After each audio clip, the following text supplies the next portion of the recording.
అంటే ఇది మన 11వ సంవత్సరం, వారు 11కి అంకితం చేశాం.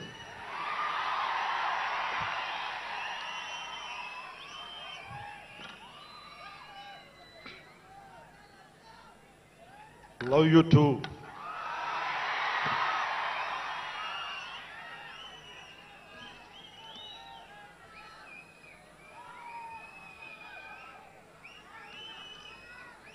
అలాగే ఈ సభకి పోలీస్ వ్యవస్థ మీకు తెలుసు, మనం ఎంత నలిగిపోయామో. గత 5 ఏళ్లలో మనం ఎంత నలిగిపోయామో మీకు తెలుసు. ఎన్ని ఇబ్బందులు పాలు చేశారో తెలుసు. ఆ రోజు నుంచి కూడా ఈ రోజుకి వరకు నాకు పోలీస్ శాఖ అంటే చాలా గౌరవం. ఎందుకంటే పోలీస్ శాఖకి స్వయం నిర్ణయాలు చేసే హక్కు ఉండదు, డ్యూటీయే ఉంటుంది. బ్రిటిష్ వాళ్ళు పరిపాలించినప్పుడు పోలీసు కూడా బ్రిటిష్ అధీనంలో పనిచేశారు తప్ప వాళ్ళకి ఇవ్వబడ్డ డ్యూటీ చేశారు. భగత్ సింగ్ని కొట్టమంటే కొట్టారు, జైల్లో పెట్టమంటే పెట్టారు, గాంధీ గారిని లాక్కెళ్ళిపోమంటే లాక్కెళ్ళిపోయారు. వాళ్ళు చేయకపోతే అది డ్యూటీకి విరుద్ధం అవుతుంది, చేయక తప్పదు. మరి అదే పోలీస్ ఆ రోజున వచ్చారు. స్వాతంత్రం వచ్చిన తర్వాత మిలిటరీ కూడా అంతే. అందుకనే నాకు పోలీస్ శాఖ మీద ఎప్పుడు వ్యక్తిగతంగా కోపం ఉండదు, ఏదో కొద్దిమంది వ్యక్తులు ఎక్కువ చేస్తే తప్ప. అలాగా ఈ రోజున చాలా గొప్పగా నిలబడ్డ, సహకరించిన పోలీస్ అధిపతి డీజీపీ గారికి, కాకినాడ జిల్లా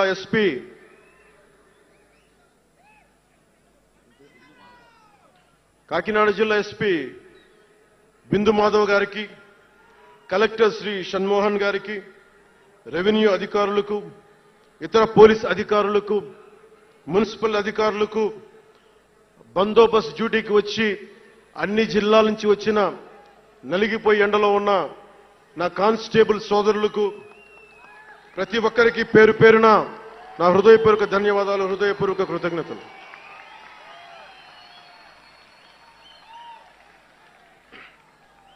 నా ఇష్టం, నా కోరిక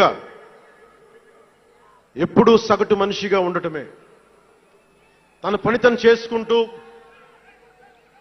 ఉండటం, ఎవరి జోలికి వెళ్లకుండా ఉండటం, బతికేయడం, తన కుటుంబం వరకు జీవితాన్ని కుదించడం, సగటు మధ్య తరగతి మనిషిగా బతకాలనేది నా కోరిక చిన్నప్పటి నుంచి.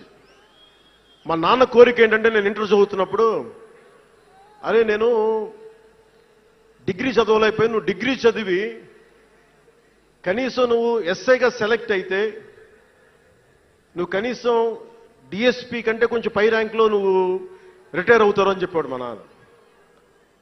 దురదృష్టవశాత్తు నేను డిగ్రీ చేయలేకపోయా. కానీ నేను అంటే నాకు అంతకుమించి కోరికలు లేవు, అది చెప్పడానికి నా ఉద్దేశం. చాలా చిన్న జీవితాలు మాయి. మా అన్నయ్య గారు ఏదో పొరపాటు యాక్టర్ అయిపోయారు తప్ప నాకు రావాలి నేను ఎప్పుడు అనుకోలే. అదే నెల్లూరులో, అదే ఫతేఖాన్పేటలో చిన్న ఇంట్లో ఇంకొక మామిడి మొక్క ఉంటే బాగుంటుంది అనుకున్న కోరిక తప్ప కోట్లు సంపాదించాలి, పేరు రావాలని ఎప్పుడు ఆశించాల. సో నన్ను ఎలా పెంచారు మా ఇంట్లో అంటే మీరు ఆశ్చర్యపోతారు. మొన్న నా friend Anand Sai TTD board సభ్యుడిగా నియమితులయ్యారు. అతను చెప్తా ఉన్నాను నాకు ఈ మధ్యన, నన్ను ఎలా పెంచారంటే మా ఇంట్లో అతని ఆనంద్ సాయి మాటల్లో, చిన్న తంబి అని తమిళ సినిమా ఉంటుంది, మన తెలుగులో చంటి అని సినిమా తీశారు. చిన్న తంబి కదా అవునా? అందులో హీరోయిన్ ఎలా పెంచుతారు ఇంట్లో నుంచి బయటికి వెళ్లకుండా, చంటిలో హీరోయిన్ మీనాని ఎలా పెంచారు ఇంట్లో నుంచి బయటికి వెళ్లకుండా, మా ఇంట్లో నన్ను అలా పెంచారు. వీడి బయటికి వెళ్తే ఏమైపోతాడో, సున్నితమైన వ్యక్తి, వీడికి ఆస్తమా ఉంది, వీడికి ఇలాంటి పరిస్థితుల్లో నన్ను ఇంట్లో నుంచి కదలనివ్వకుండా, ఎక్కడికి వెళ్ళనివ్వకుండా, ఎక్కడికన్నా బయటికి వెళ్తే పంపించారు. ఒకరోజు చెన్నైలో నేను అన్నానగర్లో కంప్యూటర్ ప్రోగ్రామింగ్ కోర్స్ చేసేవాడిని 1 సంవత్సరం పాటు. ఆ ప్రోగ్రామ్ ఫైనల్ చేసే పరిస్థితుల్లో టైం 10:30 అయింది, 10:30 రాత్రి. ఇంటికి వెళ్ళడం గంట లేట్ అయింది. అంటే మనం సాయంత్రం 6 గంటలకల్లా వెళ్ళిపోవాలి. ఆ రోజు 10:30కి వెళ్తే చెప్పా పెట్టకుండా అంటే మన కొంచెం లేట్ అయింది ఎగ్జామ్స్ వల్ల. ఇంటికి వెళ్ళేటప్పటికి ఎలా ఉంది అంటే, ఇంట్లో ఆడపిల్ల వెళ్ళిపోతే ఇల్లు ఎలా ఉంటుందో 10:30కి నేను ఇంటికి వెళ్తే మా అన్నయ్య షూటింగ్ నుంచి క్యాన్సిల్ చేసుకుని వచ్చేస్తా ఉన్నారు. మా వదిన ఇంట్లో హాల్లో ఉంది, మా నాగబాబు వీధి బయట తిరుగుతూ ఉన్నాడు. మొత్తం అందరూ ఏమైపోయాడు, ఎక్కడికి ఏమైపోయాడని. నేను ఎగ్జామ్ రాసి వస్తున్నాను, బస్సులు దొరకలేదు నాకు, 2 బస్సులు మారి రావాలని చెప్పాను. నాకు కార్లు లేవు ఆ టైంలో. అంటే అలాంటి నన్ను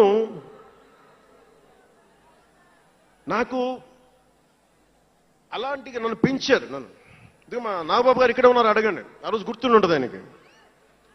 అలాంటి నన్ను పాలిటిక్స్ చేస్తానని కానీ, సినిమాల్లోకి వస్తానని కానీ ఎవరు ఊహించలే. ఎందుకంటే నేనే ఊహించలే. పోనీ 18 ఏళ్ల వయసులోనో 20 ఏళ్ల వయసులోనో 10:30కి లేటుగా వచ్చామంటే ఒక అర్థం ఉంటుంది. అక్కడమ్మాయి ఇక్కడ అబ్బాయి, గోకులంలో సీత, సుస్వాగతం, తొలి ప్రేమ చేస్తున్న సమయంలో, మేబీ తొలి ప్రేమ ముందు అటో ఇటో, సంగీత్ థియేటర్లో, హైదరాబాద్ సంగీత్ థియేటర్లో క్లింట్ ఈస్ట్వుడ్ నాకు ఇష్టమైన హీరో, అతను సినిమాకి వెళ్ళా. బ్రిడ్జెస్ ఆఫ్ మాడిసన్ కౌంటీ అని ఒక ఇంగ్లీష్ నవల్ ఆధారంగా తీశారు. అది నాకు ఇస్తుంది ఆ నవల్. సో ఎలా తీశారని చెప్పి నేను షూటింగ్ రిలీజ్ కూడా అయిపోయినట్టుంది తొలి ప్రేమ. నేను నా ఫ్రెండ్ ఆనంద్ సాయిని, హరీష్ పాయిని, ఇంకో 2-3తోటి సెకండ్ షోకి వెళ్ళా.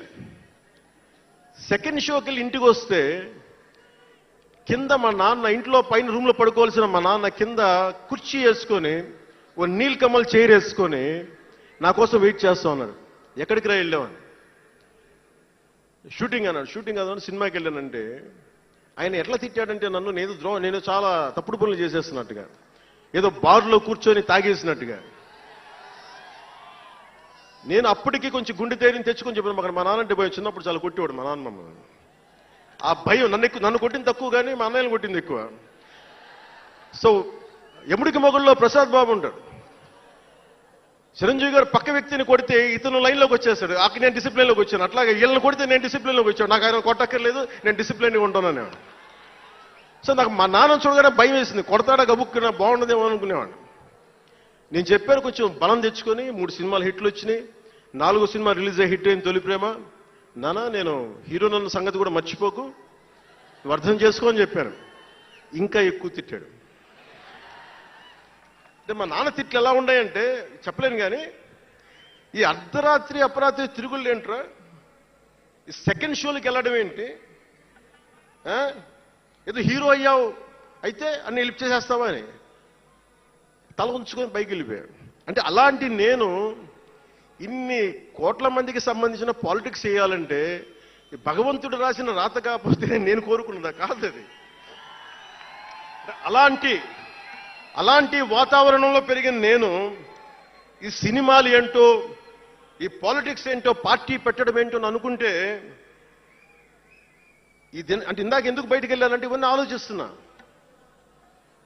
ఇదంతా భగవంతుడు మాయ తప్ప నాది కాదు నాకు తెలుసు.